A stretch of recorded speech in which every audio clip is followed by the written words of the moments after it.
So write down the question. An open elevator ये शायद हो गया था सवाल, ये सवाल हो गया था। आखिरी सवाल कौन सा किया था, याद है क्या?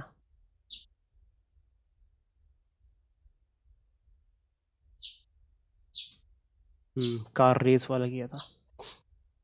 हाँ, ये नहीं हुआ था, तो लिखो इसमें एन ओपन एलिवेटर। वो ओपन एलिवेटर वाला एक और किया था, वो कुछ और था, ये कुछ और है।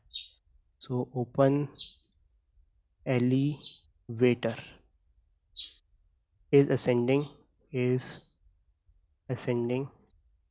with constant speed v is equals to 10 meter per second. A ball is thrown vertically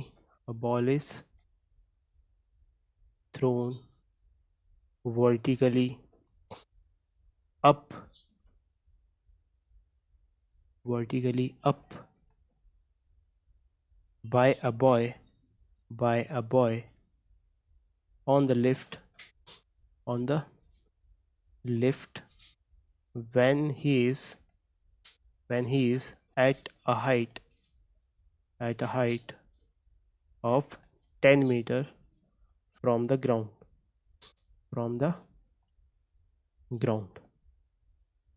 ठीक है, the velocity of projection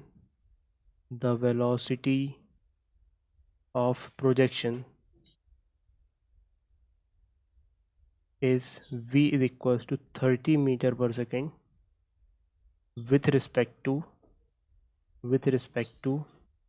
the elevator. So find part A, the maximum height attained by the ball. The maximum height attained by the ball. B, the time taken by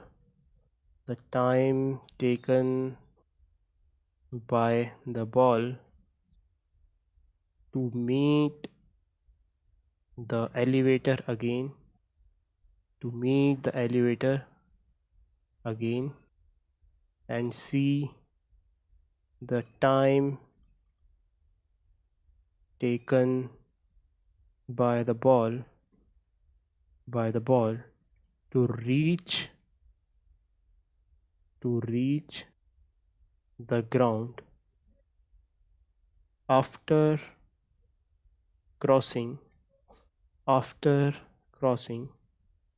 the elevator.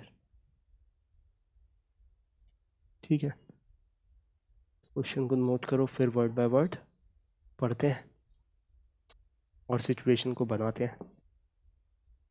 तो क्या बोल रहा है, an open elevator. ठीक है भाई, open elevator है एक, मतलब खुली हुई लिफ्ट है एक। Is ascending with constant speed v equals to 10 meter per second. Ascending मतलब ऊपर जा रही है, और कितनी स्पीड से? कांस्टेंट स्पीड से 10 मीटर पर सेकेंड से ऊपर जा रही है। तो ये हमने बनाया एलिवेटर, ओपन है ऊपर से। क्यों? क्योंकि बॉल फेंकेंगे उससे तो ऊपर निकलेगी, अगर क्लोज होती तो छत से टकरा के गिर जाती। ठीक है, a ball is thrown vertically up by a boy on the lift when he is at a height of 10 meter from the ground. तो एक बॉय खड़ा है यहाँ पे, और ये लिफ्ट की वेलोसिटी है, लिफ्ट जा रही है ऊपर, velocity of lift is 10 meter per second, जो कि कांस्टेंट है। और ये कब फेंकी बॉल इसने? जब ये 10 मीटर ऊपर है एलिवेटर। ठीक है, तो ये बॉल इसने फेंक दी। अच्छा,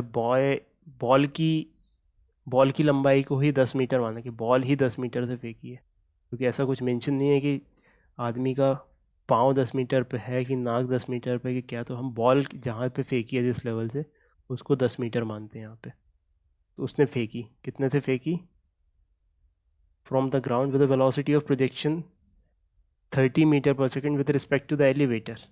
ठीक है, तो अब इसको ऐसे समझो कि ये 30 मीटर पर सेकेंड किसके रिस्पेक्ट में है? एलिवेटर के रिस्पेक्ट में। और एलिवेटर खुद ही चल रहा है 10 मीटर से, तो इफ़ेक्टिवली अगर ग्राउंड से देखेंगे तो ग्राउंड से ये बॉल कितनी स्पीड से दिखेगी जाती हुई? 40 से जाती हुई दिखेगी। ठीक है, ठीक है भाई। तो क्या बोला है फर्स्ट क्वेश्चन में कि find the maximum height attend bye the ball. तो इसका पाथ कैसा होगा? ये ऐसी जाएगी और ऐसी जाके ऐसी गिर जाएगी ज़मीन पे। ठीक है, तो ये मैक्सिमम हाइट बतानी है। मैक्सिमम हाइट मतलब कि यहाँ से लेके यहाँ तक, this height we have to calculate. ठीक है, तो कर देते हैं आसानी से। लेट्स से ये पॉइंट 1 है और ये पॉइंट 2 है।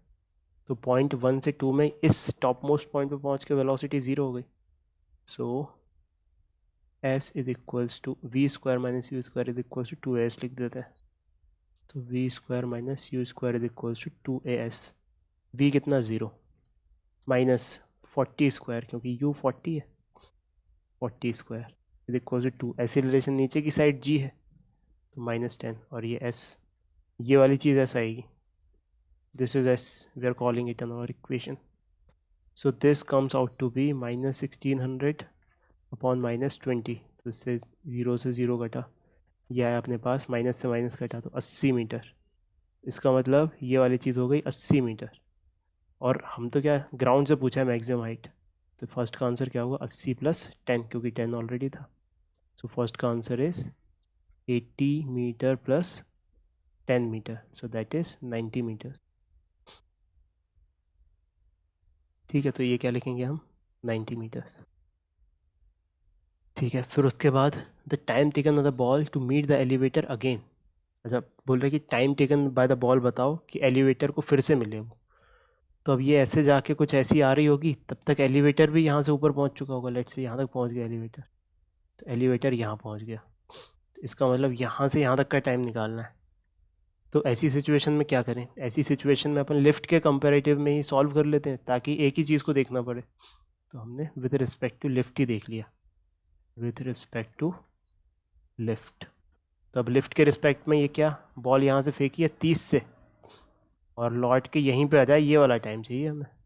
ठीक है, तो इस पॉइंट से इस पॉइंट तक का टाइम चाहिए। कितना डिस्प्लेसमेंट है इस पॉइंट से इस पॉइंट तक का? 0। तो S is equals to u t plus half AT वापस आ गया, तो डिस्प्लेसमेंट 0।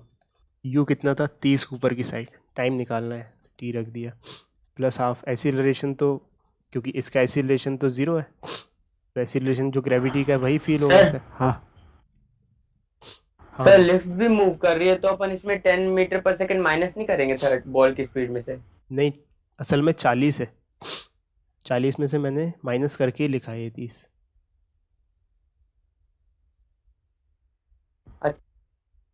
मतलब पहले से ही उसकी रिस्पेक्ट में ही दिया था 30 पहले मीटर पर उसके सेकंड रिस्पेक्ट वो। में दिया था। ये देखो ऐसा लिखा हुआ है यहाँ पे कि the velocity of the projection is 30 metre per second with respect to the elevator. मतलब ग्राउंड के रिस्पेक्ट में जब अपन देखना चाहते थे तो 10 ऐड कर दिया, ऐसा।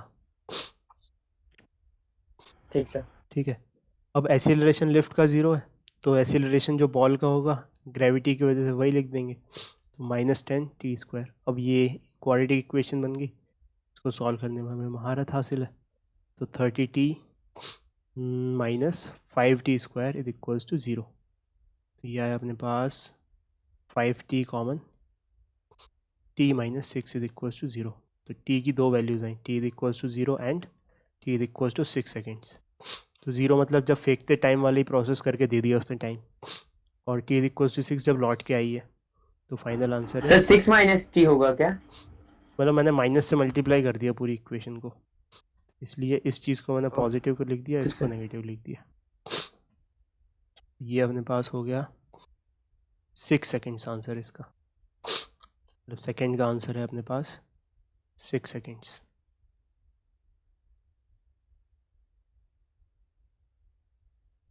ठीक है, फिर आ गए अपन तीसरे पे, the time taken the ball to reach the ground after crossing the elevator. तो अब हमें बताना है कि ये क्रॉस कर जाएगी एलिवेटर को, इसके बाद यहाँ से ग्राउंड तक पहुँचने में इसको कितना टाइम लगेगा। ठीक है, तुम कहा ठीक है कोई बात नहीं। तो ये वाली डिस्टेंस 10 मीटर थी ज़मीन से, और समय आ चुका है कितना? समय आया है कि 6 सेकंड के बाद फिर मिली ये। इसका मतलब लिफ्ट यहाँ से यहाँ 6 इंटू 10 60 मीटर और पहुँच गई। तो इसका मतलब बॉल यहाँ से यहाँ तक गिरेगी तो उसे 70 मीटर चलना है। ठीक है, तो अब 70 मीटर का हमें वो निकालना है कि कितना ट्रैवल करेगी 70 मीटर में। तो अब देखो ज़रा इसको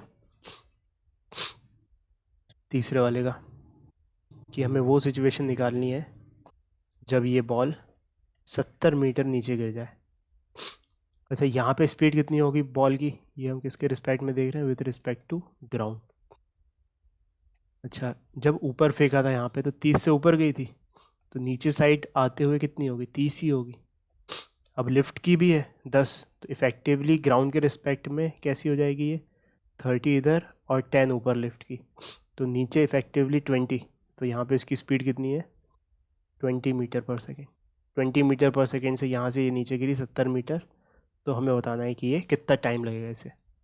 बस बता देंगे आप, ऐसे equals to u t plus half a t square. इस कॉन्टेक्स्ट में लगाइए ये इक्वेशन। एस कितना ट्रैवल करना है इसे, नीचे साइड 70 तो -70, यू कितना है नीचे साइड 20 तो -20, टी निकालना है प्लस हाफ, एसिलेशन नीचे साइड 10 तो -10 टी स्क्वायर। यहाँ पे सॉल्व कर दिया इसको, -70, 10 कॉमन ले लिया पूरी इक्वेशन से, 10 कॉमन ले लिया तो 10 निपट गया। ये अपने पास -7 is equals to -2t minus t square by 2। तो ये आया अपने पास -14 is equals to -4t minus t square. Further solve किया तो ये हुआ अपने पास t square plus 4t minus 14 is equals to 0। ठीक है, अब कैसे सॉल्व करें इसे, स्प्लिटिंग वगैरह तो लग नहीं रही क्योंकि ये 14 है और ये 4 है, 7 2 सा होता लेकिन 7 और तो 5 बन रहा था, बात नहीं, श्रीधरा 4 लगा देते हैं। -b plus -4 b square minus 4ac, b square is 4 square minus 4, 4 is 4, a is 1 and c is -14 upon 2a, 2 is 2, 1 is 1, a is 1। तो इसको सॉल्व किया गया अपने पास -4 plus -16 plus 4 into 14, 4 into 14 is 56 upon 2। तो एक टाइम आएगा -t minus, तो एक नेगेटिव आ जाएगा टाइम, तो उसको तो डिस्कार्ड कर देंगे क्योंकि टाइम नेगेटिव नहीं हो सकता। तो time is -4 plus 16 plus 56 is nothing but 70, तो ये √70 आया अपॉन 2। तो ये फाइनली अपने पास हो गया √70 बाई 2 -2, इतना सेकेंड्स। ये आंसर है तीसरे वाले का।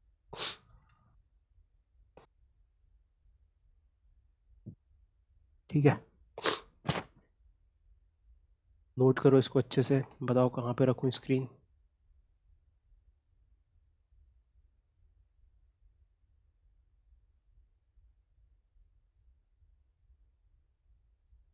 से लगभग मैं थोड़ा एक ऐसे कंक्लूजन पे पहुंचा हाँ कि अगर अपन कोई भी चीज को ऊपर फेंकते हैं हाँ तो उसको टॉप मोस्ट पॉइंट तक जाने में जितना टाइम लगता है हाँ उतना ही सेम टाइम उसको टॉप मोस्ट से ग्राउंड पैनल पे लगता है। तो ये हाँ, सही है क्या सर? बिल्कुल सही बात है। तो तुमने एक, मैं जो तुम बोल रहे हो मैं उसको यहाँ पे बना के बताता हूँ कि जैसे हमने यहाँ पे फेंका इसे, तो ये ऐसे गया, ग्राउंड के फ्रेम में ही देख रहे हैं ना अभी, कुछ ऐसा नहीं है कि लेफ्ट वेफ्ट पे रखा है, ये एकदम ग्राउंड के फ्रेम पे देख रहे हैं। तो ये गया और ऐसे टॉप पॉइंट में पहुँचा और फिर लौट के फिर वापस आया, तो जितना टाइम इसको यहाँ से यहाँ तक लगा उतना ही टाइम इसको यहाँ से यहाँ तक लगेगा। Time of ascent is equal to time of descent.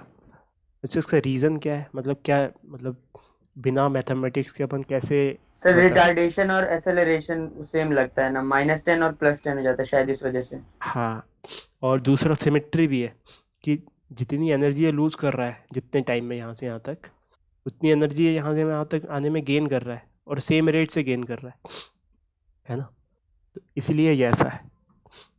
तो हमने जो पहला फिज़िकल वर्ल्ड वाला चैप्टर पढ़ा था तो उसमें ये देखा था कि फ़िज़िक्स में सिमेट्री का बड़ा चक्कर है। बहुत सारी चीज़ें भले मैथमेटिकली हमें बहुत ऑब्वियसली ना समझ में आए, लेकिन ऐसी कॉमन सेंस की सिमेट्री से समझ में आ जाएंगी। अच्छा, एक और कॉन्टेक्स्ट में मैं यहाँ पे एक्सप्लेन करना चाहूँगा। ये जो हम बोल रहे हैं कि टाइम यहाँ से ऊपर जाने का और नीचे आने का बराबर है, ये तभी बराबर है जब हम यहाँ पे एयर ड्रैग नहीं मान रहे, ठीक है। अगर एयर आ जाती, एयर फ्रिक्शन आ जाता, तब फिर थोड़ा सा अंतर आ सकता था। हम आइडियल कंडीशन मान रहे हैं जब वैक्यूम है यहाँ पर, ठीक है। तो अभी इतनी गहराई में जाने की ज़रूरत नहीं है, इतना ही काफ़ी है फ़िलहाल के लिए। इनफैक्ट नेक्स्ट जो हम प्रोजेक्टाइल मोशन पढ़ने वाले हैं उसमें बॉल ऐसी फिकाएगी, तब भी ये अगर इस पॉइंट को मिड पॉइंट ले लें तो जो पोर्शन जिस टाइप का मोशन ऐसा हुआ है वैसा ही मोशन ऐसा हुआ है। इसका मतलब कि इसका टाइम ऑफ एसेंट यहाँ से यहाँ तक लेट्स से टी है, तो टाइम ऑफ डिसेंट भी यहाँ से यहाँ तक टी ही होगा। ये नेचर ऑफ सिमेट्री है, सिमेट्री की वजह से ये बता पा रहे हैं ये सब हम, ठीक है। तो नेक्स्ट चैप्टर में इनफैक्ट हम यही पढ़ने वाले हैं, ठीक है। तो अब आ जाते हैं हम नेक्स्ट क्वेश्चन पे।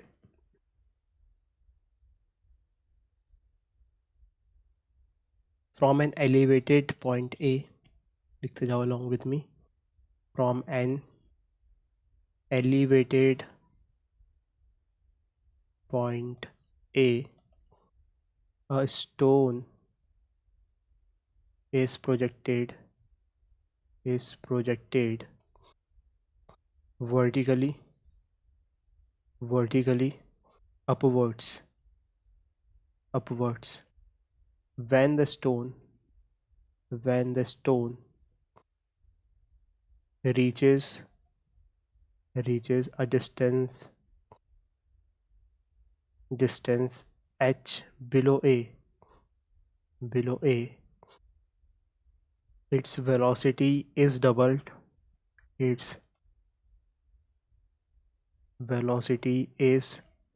doubled of what it was at a height h above A.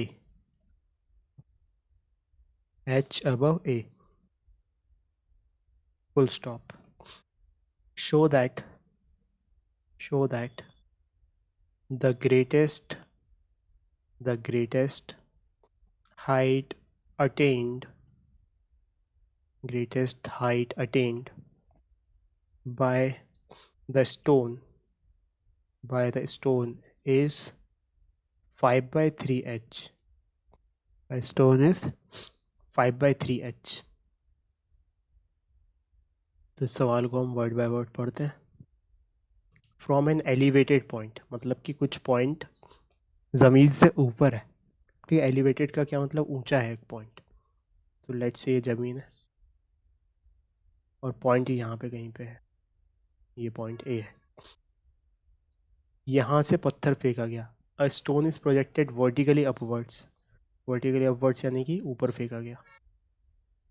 When the stone reaches a distance h below A, its velocity is double of what it was at height h above A. अब इस line को ज़रा सा हम धीरे धीरे पढ़ते हैं। क्या बोला गया? When the stone reaches a distance h below A, तो जब ये स्टोन A से h नीचे है, ये h नीचे A से, ठीक है, तब इसकी स्पीड है double of what it was at a height h above A।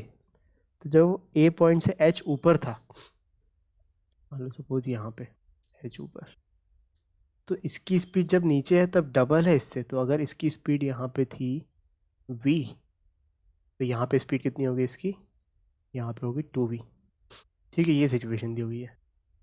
तो बताना है show that the greatest height attend by the stone is 5/3h। तो ग्रेटेस्ट हाइट कितनी पहुँच रहा है, ये 5/3h पहुँच रहा है। मतलब ये ऐसे जाके ऐसे कुछ ऐसे नीचे गिर रहा होगा। तो ये चीज़ हमें बतानी है कि ये वाली जो हाइट है, ये वाली,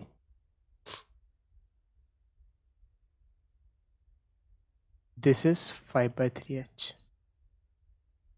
ठीक है। तो सोचो क्या करना चाहिए इसमें।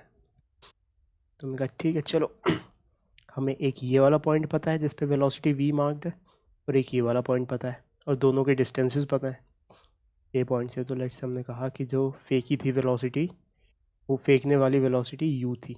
इस पॉइंट को बोल देते हैं हम 1, इस पॉइंट को बोल देते हैं 2 और इसको बोल देते हैं 3। तो हम 1 से 2 में इक्वेशन लगाते हैं, ठीक है। अच्छा great, 1 minute. Show that the greatest height attend by the stone is 5/3 h। तो ग्रेटेस्ट हाइट हमें यहाँ से बतानी है, ए से ही बतानी है, एलिवेटेड पॉइंट से ही, या यहाँ से बतानी है। क्लियर नहीं हो पा रहा ये बात, क्योंकि सारे कॉन्टेक्स्ट जो एच डिफाइन है वो ए के टर्म्स में डिफाइन है। तो अब कंफ्यूज हो गया मेरा दिमाग कि इसको हमें 5/3 एच बताना है या ए से वाले को मैक्सिमम हाइट को 5/3 एच बताना है। तो चलो आंसर निकाल लेते हैं, जो आंसर आ जाए उसी को बताना होगा, ठीक है। चलो तो पहले से दूसरे में लगाते हैं, equation of motion from first से सेकंड। फर्स्ट सिचुएशन क्या है? सर डायग्राम, हाँ सर डायग्राम देख के ऐसा बोल सकते हैं क्या कि 4h की हाइट पे जब ये पहुंचेगा तो इसकी वेलोसिटी 0 हो जाएगी? 4h क्यों? क्योंकि सर जैसे इसने जब 2h हाइट अटेन की तो जस्ट हाफ हो गई वेलोसिटी, 2v से v हो गई। हाँ तो हो सकता है जब 2h और अटेन करे तो वो भी हाफ हो जाए तो 0 ही हो जाए वो। अच्छा, डायरेक्टली तो ऐसा नहीं बता सकते क्योंकि लीनियर रिलेशन नहीं होता वेलोसिटी का, है ना। जैसे अगर लीनियर रिलेशन होता है डिस्टेंस और वेलोसिटी, जैसे S is equals to v square minus u square is equals to 2as, तो वेलोसिटी और एस ए का, ये एस का लीनियर रिलेशन नहीं है। लीनियर होता तब बोल सकते थे जो तुम बात कह रहे हो। तो यहाँ पे तो अपन को इक्वेशन ऑफ मोशन लगानी पड़ेगी, ठीक है। तो देखो 1 से 2 में अपन अप्लाई करते हैं इक्वेशन ऑफ मोशन। तो 1 वाली सिचुएशन क्या है? 1 पे वेलोसिटी है ऊपर की साइड u, ठीक है भाई। और 2 यहाँ पे वेलोसिटी है ऊपर v, और इन दोनों के बीच का डिस्टेंस कितना है? h। तो लगाई v square minus u square is equals to 2as। v मतलब final velocity, that is v ऊपर की साइड है, ठीक है। u नीचे की, u भी ऊपर की साइड है तो पॉजिटिव, तो v minus u square is equals to 2। Acceleration नीचे की साइड है -10, तो -10। s ऊपर की साइड h है ना, तो +h। तो ये एक इक्वेशन आ गई अपने पास। तो v square minus u square is equals to -20h, ये एक इक्वेशन आ गई, ठीक है। अब एक और इक्वेशन लगा देते हैं अपन 1 से 3 में। तो 1 से 3 में इक्वेशन लगाते हैं। 1 वाली सिचुएशन तो वही है, ये 1 था ये 2 था। 1 वाली सिचुएशन में ये ऊपर साइड जा रही है u से, और थर्ड वाली सिचुएशन ये है जब ये नीचे आ रही है 2v से, तो यहाँ पे हमने लगाई नीचे जाती हुई 2v, और इन दोनों के बीच का डिस्टेंस कितना है? नीचे की तरफ h, this is h in the downward direction. तो वही इक्वेशन लगाई, v square minus u square equal to 2h। तो v अब क्या है? नीचे की साइड, तो -2v स्क्वायर, माइनस यू ऊपर की साइड है तो u square is equal to 2, a नीचे की साइड 10, और अब s भी नीचे की साइड है तो मल्टीप्लाइड बाय -h। तो यहाँ पे लिखेंगे तो क्या आएगा? 4v square minus u square is equals to minus minus plus, तो इट विल बी 20h, ठीक है। अब क्या किया जाए? अब इन दोनों इक्वेशन में से हम v को एलिमिनेट कर सकते हैं, इसमें से और इसमें से। Let's say this is equation 1 and this is equation 2। तो v को एलिमिनेट कर दिया तो उससे क्या होगा? u मिल जाएगा हमें। u मिल जाएगा तो फिर मैक्सिमम हाइट निकाल देंगे। तो फ्रॉम इक्वेशन 1 एंड 2 एलिमिनेट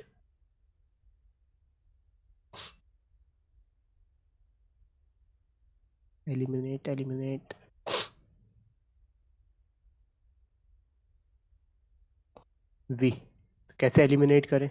4 से मल्टीप्लाई करना पड़ेगा इस इक्वेशन को, ठीक है। 4 से मल्टीप्लाई कर दिया, तो 4 से मल्टीप्लाई करके देखना, ये 4v स्क्वायर बना और ये 4v स्क्वायर, तो माइनस कर दिया तो कट गया, ठीक है। फिर ये -4u स्क्वायर बना, -4u स्क्वायर, और ये वाला -u स्क्वायर है तो +u स्क्वायर बन गया इज इक्वल्स टू, ये वाली चीज़ क्या होगी? -20h और -20h, तो -20 × 4 तो ये 80 आ जाएगा, और ये -20h आ गया। तो यहाँ से अपने पास आया -3u² is equals to -100h। ठीक है, तो u² की वैल्यू आई हमारे पास 100h/3, ये आ गई। ठीक है, अब हमें मैक्सिमम हाइट बतानी है 5/3h। तो यहाँ से इसे फेंका गया है u से। मैक्सिमम हाइट पे जाके क्या होगा, मैक्सिमम हाइट पे जाके वेलोसिटी हो जाएगी 0। तो हमने इक्वेशन ऑफ मोशन लगा दी फिर से, यही वाली, v² - u² is equals to 2as। अब s यहाँ पे मैक्सिमम हाइट को बोल देते हैं h, 2ah। v² कितना है 0, 0² माइनस u कितना है, u², ये यहाँ से आया, ये आया अपने पास 100h/3 is equals to 2ah। तो ये अपने पास 2 - 10 × h। ठीक है, तो अपने पास 100h/3 is equals to -20h। Minus से माइनस कटा, 0 से 0 कटा और 2 इधर पहुंचा, तो 2 × 5 = 10। तो ये h आ गई अपने पास 5/3h। इसका मतलब क्वेश्चन में यही वाली चीज़ पूछी थी, ना कि ये वाली। ठीक है, मतलब कि मैक्सिमम हाइट कहाँ से बतानी थी, ए से बतानी थी, नॉट ग्राउंड से। तो this is maximum height attend from point A. ये आंसर आ गया इसका। नोट करना है इसको, कहाँ पे रखूँ स्क्रीन, बताओ। सर स्टार्टिंग से। So write down the next question.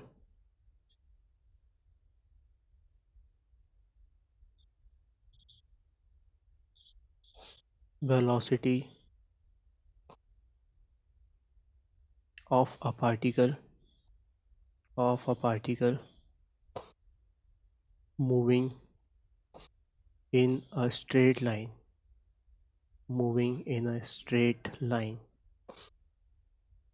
varies with its displacement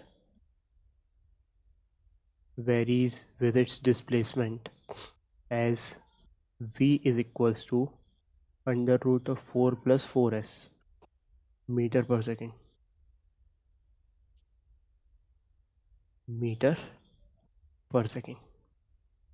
ठीक है, displacement of particle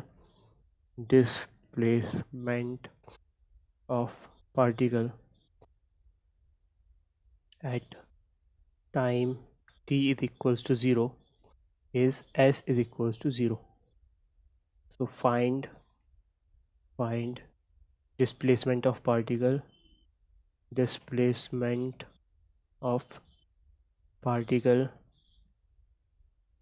at time t is equals to 2 seconds।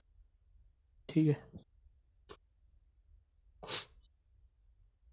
तो क्या दिया हुआ सवाल को 1 by 1 वर्ड बाय वर्ड पढ़ते हैं कि velocity of a particle moving along a straight line varies with displacement as v is equals to √4 + 4s। so v का इक्वेशन दी हुई है as a function of displacement, तो this is 4 + 4s। the displacement of particle at time t is equals to 0 is 0। t equals 0 पे उसका displacement 0 है। ठीक है, तो find the displacement of the particle at t is equals to 2 second. तो displacement हमें बताना है पार्टिकल का 2 सेकेंड पे। अब इसको गौर से देखो कि एक्सेलरेशन कांस्टेंट है क्या, अब इससे कुछ पता सा नहीं लग रहा, हो भी सकता है नहीं भी हो सकता। तो हम क्या करें, हमें पता है v क्या होता है, v होता है ds/dt। तो हमने इसको क्या लिख दिया, इसको लिख दिया ds/dt इज इक्वल्स टू 4 बाहर आ गया अगर तो 2 हो जाएगा, रूट के अंदर क्या हो जाएगा s+1। ठीक है, अब इसको इस तरफ लेके आ सकते हैं और t को इस तरफ लेके आ सकते हैं, क्यों, फिर इंटीग्रेट हो जाएगा। सो ds/s+1 का root is equals to 2dt। अब इंटीग्रेट कर सकते हैं इसको। जब टाइम 0 था तब डिस्प्लेसमेंट 0 था। जब टाइम 2 सेकेंड, अभी तो फंक्शन निकाल लेते हैं फ़िलहाल के लिए, तो जब टाइम रैंडम t हो गया तो डिस्प्लेसमेंट s हो गया। अब इस चीज़ को इंटीग्रेट कैसे करें? तो यहाँ पे क्या, अंडर रूट के अंदर अपॉन में s+1 लिखा हुआ है, तो this can be visualized as s+1 की पावर -12 dt। पावर को हमने न्यूमरेटर में लिख दिया, ठीक है। ds, इस चीज़ का इंटीग्रेशन करना है। और dt का इंटीग्रेशन तो इजी है बहुत, dt का 2 बाहर आ जाएगा क्योंकि कांस्टेंट है। dt का इंटीग्रेशन t होता है, लिमिट 0 से t, इसकी लिमिट 0 से s। अब किसी ऐसे पावर चढ़ी हो उसका इंटीग्रेशन क्या होता है? तो क्योंकि ये लीनियर टर्म है, हम इसको फॉर्मूले की तरह ट्रीट कर सकते हैं। So this will be s+1 -12 +1 upon -12 +1। Hope ये फॉर्मूला तुम्हें याद है। तो 0 से s is equals to 2t - 0, limits भी लगा दी यहाँ पे। तो ये सॉल्व किया तो ये 1 -12 ऊपर पहुँचा, 2 s+1 की पावर 1 -12 यानी कि हाफ। अब लिमिट्स कहाँ से कहाँ तक? 0 से s is equals to 2t। अब आने वाला है s is a function of time, आ गया बस। और क्या, 2 पहले s रख देंगे, तो पहले s रखेंगे तो क्या आएगा, √s+1। हाफ क्या होता है, अंडर रूट, माइनस फिर 0 रखेंगे तो 0+1 यानी कि 1, 1 की power half is 1 is equals to 2t। ये आ गया हमारे पास। अब फर्दर इसको और सिंप्लीफाई कर लेते हैं। ये आया अपने पास 2√s+1 -2 is equals to 2t। ये इस तरफ आया तो अपने पास हुआ, अच्छा 2 से 2 तो निपटा ही दो यहाँ पे, इतना करने की ज़रूरत नहीं है। फिर √s+1 is equals to t+1, दोनों साइड स्क्वायर कर दिया तो s+1 is equals to t+1 का होल स्क्वायर। फिर s is equals to t+1 का होल स्क्वायर -1, ठीक है। ये आ गया हमारे पास। अब कहाँ पूछा उसने आंसर, उसने पूछा 2 सेकेंड पे डिस्प्लेसमेंट बताओ। So s at t is equals to 2 is 2+1 का होल स्क्वायर, 2+1 का होल स्क्वायर -1, तो ये हुआ अपने पास 9 स्क्वायर -1, तो ये हुआ 8 मीटर्स। तो ऐसे आंसर लिख देंगे। टिपिकल क्वेश्चन है ये इंटीग्रेशन का, नोट करो इसे अच्छे से।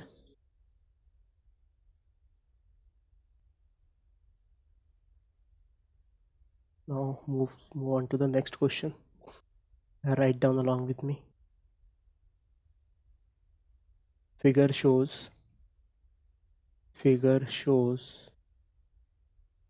a rod of length L,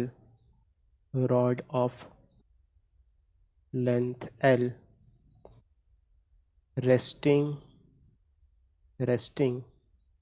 on a wall and the floor, ठीक है। its lower end A is pulled towards left with a constant velocity v. So find the velocity of the other end B downward when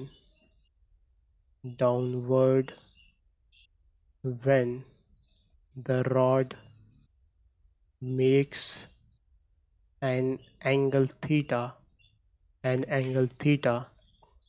with the horizontal,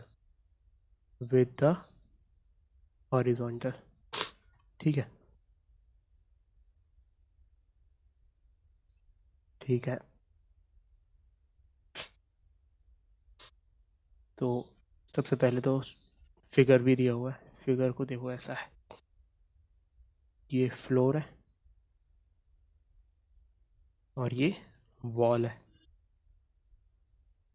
यहाँ पे ऐसे rod टिकी हुई है एक, और जो कि फिसल रही है, कुछ इस तरीके से फिसल रही है, एंड ए है, ये एंड बी है, कुछ इस तरीके से फिसल रही है कि ये जो एंड ए है ये v वेलोसिटी से इस तरफ लेफ्टवर्ड मूव करता हुआ दिख रहा है। इसकी लेंथ फिक्स्ड है l, और ये वाला एंगल जब थीटा हो जाए, ये थीटा वेरिएबल होगा, तो जब ये एंगल थीटा है तब हमें इस b की वेलोसिटी बतानी कि ये वाला जो पॉइंट है दूसरा एंड, वो कितनी स्पीड से नीचे जा रहा होगा। ये बात समझ में आ रही है? तो सबसे पहले हम इस सवाल को अच्छे से विजुलाइज करते हैं। ये figure shows a rod of length L length की रॉड है, resting on a wall at the floor, it's lower and A is pulled towards left. तो इसको खींचा गया v वेलोसिटी से, तो फिसलने लगेगी, कांस्टेंट वेलोसिटी v से जा रहा है, तो find the velocity of the other and b, इसकी वेलोसिटी बता दी।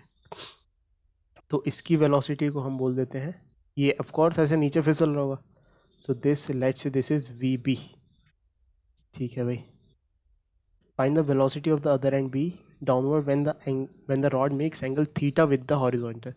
जब एंगल थीटा हो जाए तब बताना है हमें।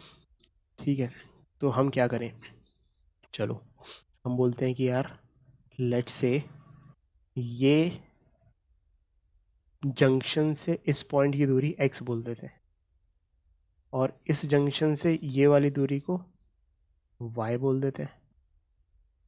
ऑफ कोर्स x और y वेरिएबल है, ठीक है, बट किसी भी टाइम पर बहुत ज़रूरी है ये बात समझना कि x is variable, y is variable. ठीक है, क्योंकि y कम हो रहा होगा और x बढ़ रहा होगा, लेकिन इनका जो पाइथागोरस से हम ट्रायंगल बनाएंगे ये तो हमेशा ऐसे ही रहेगा। लेट्स से रॉड कुछ टाइम के बाद ऐसी पहुंच गई, तो अब x ये हो जाएगा और y ये हो जाएगा, ये नीचे जा रही थी और ये साइड में लेफ्ट जा रही थी, तब भी X square plus Y square तो एल लिखेंगे अपन, एल स्क्वायर है ना पाइथागोरस से। तो राइट एंगल हमेशा मेंटेन्ड है, इस वजह से हम पाइथागोरस थ्योरम से X square plus Y square को हमेशा एल स्क्वायर लिख सकते हैं। ठीक है, अब एक्स वेरिएबल है, वाई वेरिएबल है, लेकिन एल कांस्टेंट है। ठीक है, इसका मतलब कि इस इक्वेशन में लेफ्ट हैंड साइड वेरिएबल है और राइट हैंड साइड कांस्टेंट है। ये चीज़ समझ में आ रही है? अच्छा, ये मैं बार बार ऐसे वेरिएबल कांस्टेंट क्यों बोल रहा हूँ, क्योंकि कांस्टेंट का डिफरेंशिएशन ज़ीरो होता है। तो अगर इस पूरी इक्वेशन को हम डिफरेंशिएट कर दें, differentiate with respect to time,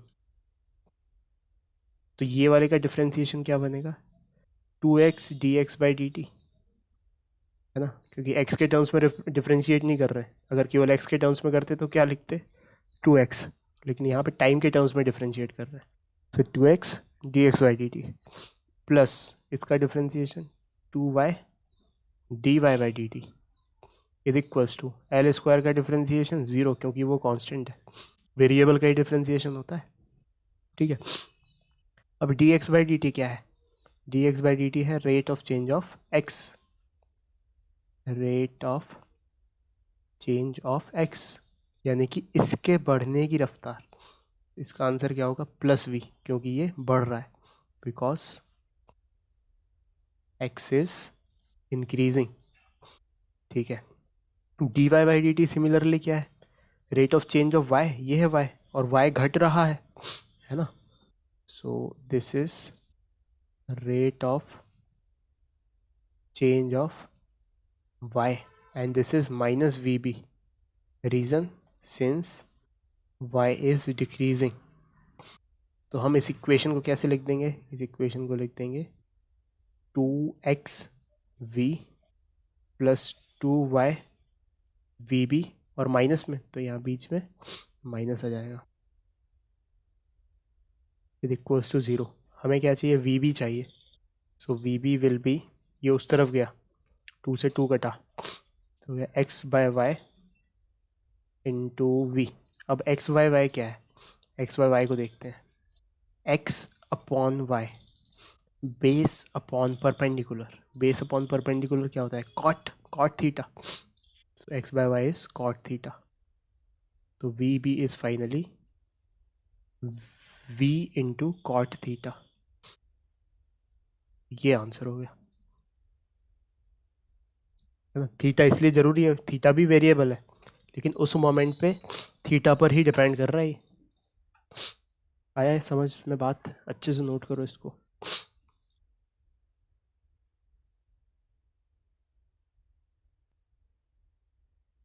तो write down the next question.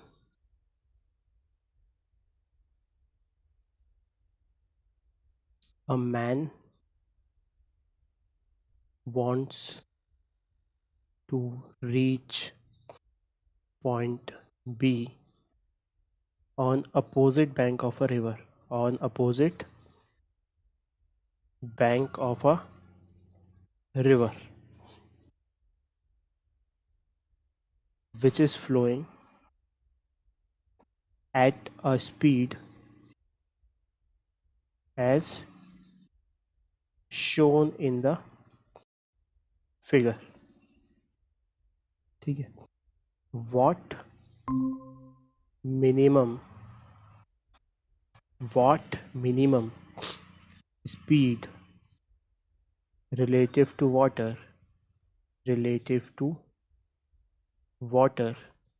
should the man have so that he can reach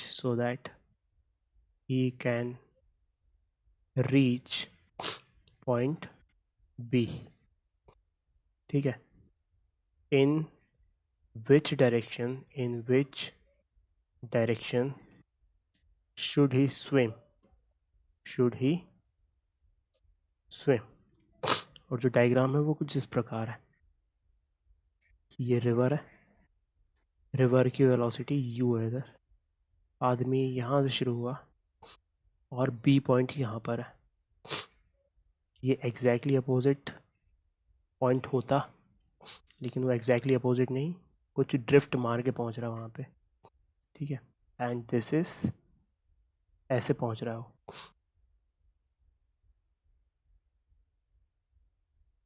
and this angle is 45 degree.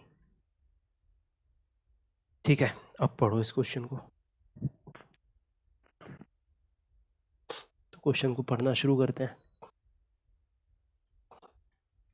क्या बोल रहा है? Man wants to reach point B and on opposite bank of a river flowing at the speed as shown in the figure. तो आदमी को यहाँ से यहाँ पहुँचना है। What minimum speed relative to water should the man have so that he can reach point B. तो speed relative to water यानी कि स्टिल वाटर के रिस्पेक्ट में कितनी स्पीड होनी चाहिए कि वो पॉइंट बी पहुंच जाए। ठीक है भाई। और in which direction he should he swim. तो अगर उसको यहाँ पहुँचना है, रिजल्टेंट मतलब ए बी के अलॉन्ग होना चाहिए। यू इधर है, तो लेट से वी स्पीड है उसकी, v is the speed of man with respect to still water. तो वी किधर होना पड़ेगा? वी कहीं इधर होना पड़ेगा, है ना, तभी तो इनका रिजल्टेंट इस तरफ आ सकता है। ठीक है। तो लेट्स से आपने कहा चलो भाई ये वाला एंगल 45 दिया हुआ है सवाल में और ये वाला एंगल थीटा मान लेते हैं। तो इफ़ेक्टिवली जो कंपोनेंट्स अगर हम इसके अलॉन्ग रिजॉल्व करें कि एक डायरेक्शन एक्स एक्सिस इस तरफ और वाई एक्सिस इस तरफ।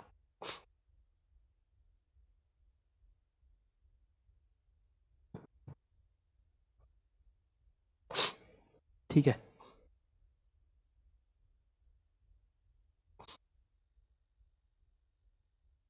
ये थीटा है। तो इफ़ेक्टिवली इस वाले एक्स एक्सिस के साथ इस v का कितना एंगल हो रहा है? Theta plus 45। This is theta plus 45। तो इसका एक कंपोनेंट इस तरफ आएगा, that would be v sine theta plus 45 और एक नॉट साइन कॉस, क्योंकि एंगल से लगा हुआ वाला कंपोनेंट कॉस आता है, ठीक है। और ये वाला कंपोनेंट कितना आएगा, ये वाला कंपोनेंट आएगा v साइन थीटा प्लस 45, ठीक है भाई। ये u वाला, ये वाला एंगल 45 है तो ये भी 45 होगा। u का ये वाला कंपोनेंट कितना आएगा, u का ये वाला कंपोनेंट आएगा u/√2, तो यहीं पे जोड़ देते हैं u/√2। और एक कंपोनेंट इस तरफ आएगा जो होगा u/√2। अब इसको इफेक्टिवली अगर ऊपर साइड ही मूव करना है तो v sine this thing should be equal to this thing, क्योंकि ये दोनों कट जाने चाहिए एक दूसरे से। यहाँ से हमने लिखा v sine theta plus 45 degree should be equals to u/√2। तो ऐसा करने से क्या हुआ, ऐसा करने से हमारे पास आएगा कुछ ना कुछ, एक इक्वेशन आ जाएगी, ठीक है। ये समझ में आया, ये मैंने बहुत ही मतलब कचरा टाइप कर दिया, तुम्हें समझ में आना चाहिए। लेकिन अगर अपनी कॉपी पे कर, यही क्वेश्चन अपन पहले भी ऐसे टाइप का कर चुके हैं कि अगर उसको इफेक्टिव जिस तरफ रिजल्टेंट बनाना है उसी डायरेक्शन में आना चाहिए उसके सारी चीज़ें, ठीक है। तो एक तो इक्वेशन ये हो गई।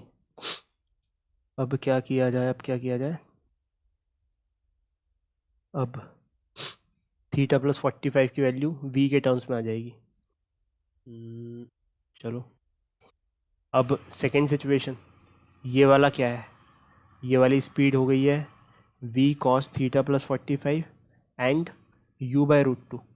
So from here we can write sin theta plus 45 is nothing but u/√2 minus v, ठीक है। तो उठा के हमें ये स्पीड रखनी है यहाँ पे, ये वाली। उस स्पीड के कौन से कंपोनेंट्स लेने, एक तो आएगा 45 1/√2 वाला कंपोनेंट जो कि इसके विड्थ को नाप रहा होगा, और एक आएगा ये वाला कंपोनेंट जो इसकी ड्रिफ्ट को नाप रहा होगा। तो हम यहाँ क्या कर दें, हमें यहाँ पे करना क्या है, पहले तो थीटा और बी निकालना है ना। अच्छा मिनिमम बोल रहा हो, मिनिमम, ठीक है। तो एक काम करते हैं, मिनिमम स्पीड बोल रहा है, इसकी मिनिमम वैल्यू निकालनी है। तो v का फंक्शन देखो यहाँ से क्या हुआ, इसी इक्वेशन में अपन क्या लिख सकते हैं, ये v is equals to u/√2 sine theta plus 45 degree, ठीक है। अब इसकी मिनिमम वैल्यू लिखनी है अपन को इस चीज़ की। अब इस चीज़ की मिनिमम क्या आएगी, ये तो फिक्स्ड है, ये भी फिक्स्ड है, यही वेरिएबल है। साइन के अंदर कुछ भी हो, साइन थीटा या साइन अल्फ़ा की मैक्सिमम वैल्यू क्या हो सकती है, 1। तो जब ये डिनोमिनेटर मैक्सिमम होगा तब ये न्यूमरेटर मिनिमम होगा, और उसकी मैक्सिमम वैल्यू कितनी होगी, उसकी मैक्सिमम वैल्यू होगी 1। इसका मतलब for v minimum sine theta plus 45 degree must be maximum, और मैक्सिमम वैल्यू 1 होती है। तो theta plus 45 should be 90। So theta is equals to 45 degree, यहाँ से आया, ठीक है। अब थीटा 45 आ गया तो v की वैल्यू कितनी हो गई, u/√2। This is the minimum value. तो ये दोनों आंसर आ गए हमारे पास। u/√2 से ट्रैवल करना पड़ेगा उसको, और कितने एंगल पे, जो थीटा हमने मार्क किया है यहाँ सवाल में, इस वाले में, दिस शुड बी 45, है ना। मतलब इससे ये वाला थी इस तरफ जाएगा ये, और जो इस जिस तरफ जाना है उससे परपेंडिकुलरली ट्रैवल करना पड़ेगा, क्योंकि ये थीटा 45 और ये भी 45, तो ये 45 आंसर आया अपना। आया समझ में। देखो जो जो क्वेश्चन तुम्हें समझ में नहीं आए हैं या थोड़ा टाइम लग रहा है उसको नोट कर लो और खुद से देखो उसको सॉल्व करके, क्योंकि ये थोड़े से थोड़ा लेवल हाई है इन सब क्वेश्चंस का। हाई वाई कुछ नहीं है, बस कंसेप्चुअल था।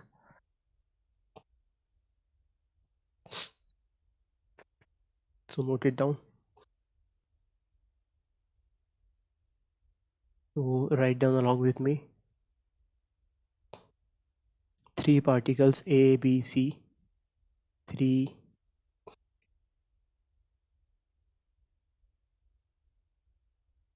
particles A, B, C are situated at the vertices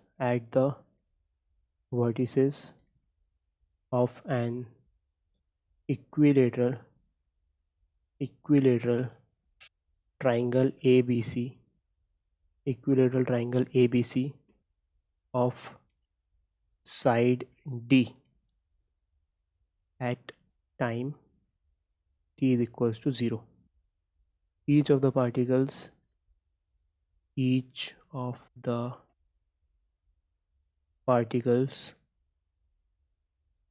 moves with constant speed v. A always has its velocity. A always has its velocity along AB, B along BC, and C along CA. ठीक है. So at what time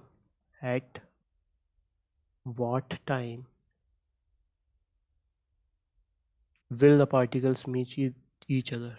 Will the particles meet each other? ठीक है. तो कैसी situation है, पढ़ते हैं word by word. 3 particles हैं A B C, are situated at the vertices of an equilateral triangle of side d. इसका मतलब एक इक्विलेटरल ट्राइंगल है जिसकी t इक्वल टू 0 पे है ना, जिसकी साइड डी है, A B C. Each of the particles move with constant speed v. सभी पार्टिकल्स कांस्टेंट स्पीड v से मूव कर रहे हैं. ठीक है. A always has is velocity along A B. A की जो वेलोसिटी है वो ए बी के अलोंग है, यानी कि ये ऐसे जा रहा होगा v स्पीड से. B along B C, B की स्पीड इस तरफ है. एंड सी अलोंग सी ए, सी की स्पीड इस तरफ है. At what time will the particles meet each other. तो देखो कि जैसे ये थोड़ा आगे बढ़ा तो ये थोड़ा आगे बढ़ जाएगा, तो इसकी वेलोसिटी इस तरफ शिफ्ट हो जाएगी. थोड़ा आगे बढ़, ज़रा सा इमेजिन करो, ज़रा सा आगे बढ़े, इसी पे बना देता हूँ. तो ये ज़रा सा आगे बढ़ा, तब ये यहाँ पहुँच जाएगा, तब इसकी स्पीड का डायरेक्शन ऐसा हो जाएगा. ये यहाँ पहुँच जाएगा तो इसकी स्पीड का डायरेक्शन ऐसा हो जाएगा. ठीक है. फिर थोड़ी देर बाद और ये यहाँ पहुँच जाएगा तो इसकी स्पीड का डायरेक्शन ऐसा हो जाएगा. ये यहाँ पहुँच जाएगा, इसकी स्पीड का डायरेक्शन ऐसा हो जाएगा. और जब ये यहाँ पहुँच जाएगा तो स्पीड का डायरेक्शन ऐसा हो जाएगा. मतलब कि अगर ए के डायरेक्शन को देखें तो ये शुरुआत वाला ट्राइंगल है, तो ए कुछ ऐसा मूव कर रहा होगा, है ना. बी कुछ ऐसे मूव कर रहा होगा एंड सी कुछ ऐसे मूव कर रहा होगा, और ये जाके मिल जाएंगे किसी टाइम पर. इनका कुछ इस टाइप का मोशन हो रहा होगा. ठीक है. वो बोल रहा है कितने टाइम के बाद मिलेंगे. तो अगर हम इसको एब्सोल्यूट मोशन तीनों के टर्म्स में अगर विजुलाइज करने की कोशिश करें तो ये तो पता नहीं किस टाइप का ग्राफ बन रहा है, तो दिक्कत हो जाएगी. तो हम इसको रिलेटिव में सॉल्व करते हैं.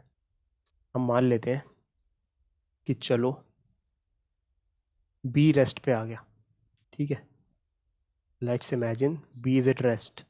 तो अभी सी को भूल जाओ, ए तो हमेशा बी की तरफ जा रहा है, तो बी अगर रेस्ट पे आ गया तो हम केवल ए और बी की सिचुएशन. सर हाँ सर ये कैसे पता चला कि इसकी डायरेक्शन चेंज हो रही है, मतलब ऐसा कर्व में जा रहा है? क्योंकि ऐसे इसमें लिखा हुआ है A always has its velocity along A B. A की वेलोसिटी हमेशा ए बी की तरफ है. तो बी पॉइंट यहाँ था, फिर आगे पहुँच गया बी पॉइंट. तो शुरुआत में ए की वेलोसिटी किस तरफ थी, बी की तरफ. थोड़ी देर बाद इधर हो जाएगी. बी फिर और आगे बढ़ेगा तो थोड़ी देर बाद इधर हो जाएगी. अच्छा हाँ सर, वो बी पॉइंट भी अपना हाँ, डिस्टेंस, बी अपना भी मूव प्लेस कर रहा चेंज है, कर सब रहा है. कोई मूव कर रहे हैं. ठीक है. ठीक सर. ठीक है. तो अब इसको अपन विजुलाइज करते हैं बी के रिस्पेक्ट में, ए और बी को देखते हैं, सी को भूल जाते हैं क्योंकि ए और बी जब मीट करेंगे सिमेट्री से ये समझ में आ रहा है कि सी भी तभी मीट करेगा। तो अभी हमने ए लिखा, ए की वेलोसिटी किस तरफ है इस पर्टिकुलर मोमेंट पे, इस तरफ, ठीक है भाई। बी की वेलोसिटी किस तरफ है इस पर्टिकुलर मोमेंट पे, इस तरफ। तो हम बी को स्टॉप कर रहे हैं, बी को स्टॉप किया तो इधर जोड़ दिया, कितनी आ गई वेलोसिटी यहाँ पे v, तो ये स्टॉप हो गया, तो यहाँ भी v जोड़ना पड़ेगा, ठीक है। अब इसको a को कहाँ पहुँचना है, a को पहुँचना है यहाँ पे, ये b को अप्रोच कर रहा है, b को अप्रोच कर रहा है, तो अब ये कैसे अप्रोच करेगा b की तरफ, दिक्कत भरी बात हो गई।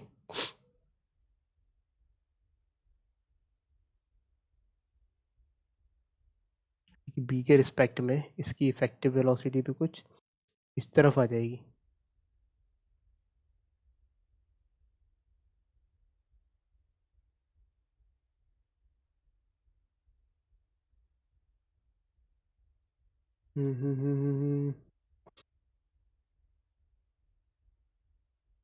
ठीक है। तो देखो ये b की तरफ जा रहा है, तो हम इस जो अज्यूम्ड वेलोसिटी है जिसकी वजह से हमने v को रोका है, इसके दो कंपोनेंट्स ले लें अगर, एक इधर और एक इधर, तो ये वाला इफेक्टिवली ये दो चीज़ें मिलके b की तरफ आ जाएंगी, दिस इज़ b, ये वाली वैल्यू पता है अपन को v है, और ये वाली वैल्यू भी v है, और ये वाला एंगल कितना है, ये वाला एंगल 60, तो ये भी 60, ये 60 डिग्री है, this is v cos 60 degree, ये v/2 है, और ये परपेंडिकुलर वाला v√3/2 बन जाएगा। और जूम इन करके बनाता हूँ तो अच्छे से क्लियर हो, क्या बोला गया कि b तो अब रेस्ट पे आ चुका है, ठीक है। इसकी एक अपनी वेलोसिटी तो एक इस तरफ थी b की तरफ, और क्योंकि हमने b को रोका है एक एडिशनल वेलोसिटी v इस तरफ रख दी, तो अब इस v वाले को, ये जो v मैंने ये पिंक कलर से मार्क किया है, इसके दो कंपोनेंट्स ले लिए, एक इस तरफ और एक इस तरफ, ठीक है। अब b के घटने का रेट क्या है, b के घटने के रेट के लिए ये वाले कंपोनेंट जिम्मेदार है, ये वाला एंगल 60 डिग्री है, कैसे आया 60 डिग्री, देखो ये 60 डिग्री, ये और ये सिमेट्रिक एंगल है, तो ये वाला भी 60-60 होने चाहिए, इस वजह से 60 आ गया ये। तो हम इसको रिजॉल्व करेंगे तो ये आएगा v sin 60 डिग्री, तो v√3/2, और दूसरा आएगा v cos 60 डिग्री यानी v/2। तो इफेक्टिवली ये दोनों मिलके b की डिस्टेंस नाप रहे हैं a से b की। तो velocity of a towards b इस केस में कितनी होगी, v + v/2 यानी कि 3v/2। अब ये इस तरफ बढ़ रहा है, इतनी ये डिस्टेंस नापनी है इसे, तो हम कहेंगे कि कितना टाइम लगेगा इसको, ये डिस्टेंस तो d है और ये b रेस्ट b रेस्ट पे, so now speed is equals to distance upon time, तो time is equals to distance upon speed, distance तो d है, स्पीड कितनी आ गई इफेक्टिव 3v/2, तो इतना टाइम लगेगा इसे। अच्छा इस कंपोनेंट का कुछ क्यों नहीं किया हमने, क्योंकि ये वाला जो कंपोनेंट है, ये वाला component is not responsible for lowering the distance between A and B, ये कितना ही होता, इसकी वैल्यू कुछ भी होती, ये तो जिम्मेवारी नहीं है डिस्टेंस कम करने के लिए ना, तो इसको ऐसे लिख लो, this component is not responsible for travelling of A towards B, पूरा का पूरा जिम्मेदार कौन है, ये वाला v और ये वाला v, इसलिए हमने यहाँ पे 3v/2 लिख दिया इन दोनों को ऐड करके, तो आंसर आ गया ये।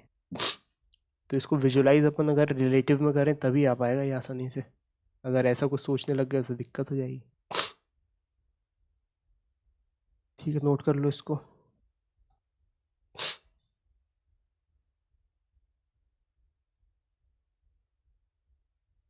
This marks the end of this chapter, है ना। और जो क्वेश्चंस मैंने दिए थे उसके आगे का होमवर्क और लिखो.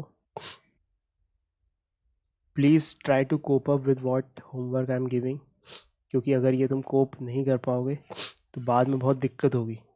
जैसे अभी सच सच बताना कितने लोगों को कुछ इंटीग्रेट कर रहे थे हम, ये वाली चीज़ डिफ्रेंशिएट कर रहे थे, इसमें कॉन्फिडेंस सा महसूस नहीं हुआ. तो अगर इसको डिफ्रेंशिएट करने में कॉन्फिडेंस सा महसूस नहीं हुआ, इसका मतलब तुमने वो होमवर्क नहीं किया था जो मैंने तुम्हें दिया था. ठीक है, तो अब इसका मतलब कि ये जो होमवर्क तुम नहीं करोगे तो फिर से तुम्हारा कॉन्फिडेंस नहीं बन पाएगा, फ्लो नहीं बन पाएगा, तो आने वाले चैप्टर्स में दिक्कत होगी. तो अपनी लिमिट्स को पुश करो, अपने आप को थोड़ा फोर्स करो, थोड़ा पेन में लाओ अपने आप को, और जो होमवर्क दे रहा हूँ वो प्लीज़ सॉल्व करो. क्योंकि अगर ये होमवर्क सॉल्व कर लिया तुमने तो आने वाले चैप्टर्स इजी रहेंगे. ठीक है, फ्लो बनेगा तुम्हारा. तो होमवर्क नोट करो. सब्जेक्टिव में हो चुके थे 1 से 15 तक. तो अच्छा, पुराने पाप को पुराने छोड़ दिया करो. पहला तुम्हारी प्रायोरिटी होनी चाहिए जो करंट होमवर्क है. अगर पुराने क्वेश्चंस पूरे नहीं हो पाए तो छोड़ो उन्हें, अभी आज ये करना. तो एक्सरसाइज में लेवल 1 सब्जेक्टिव क्वेश्चन नंबर 16 से लेके क्वेश्चन नंबर 42 तक. ठीक है, कितने क्वेश्चन हैं ये? 42 माइनस 16, 12 में से 6 गया है, 12, एक 3 में से 1 के 32, 33 क्वेश्चन है. These are 33 questions. Approximate time that you will be engaging in this is 2 hours. ठीक है, ये पिछली क्लास से पहले ख़त्म करना है पूरा, जितना भी पुराना छूटा हुआ है. और ये, और नेक्स्ट क्लास में तुम्हारा प्रैक्टिस सेशन होगा ऑनलाइन. ठीक है, और फिर उसके वाली नेक्स्ट क्लास में तुम्हारा टेस्ट होगा इसका. तो उसमें तुम्हें अच्छा परफॉर्म करना है, तो ये क्वेश्चन सॉल्व करने पड़ेंगे. ठीक है, चलो, thank you very much. Bye bye everyone. Bye sir.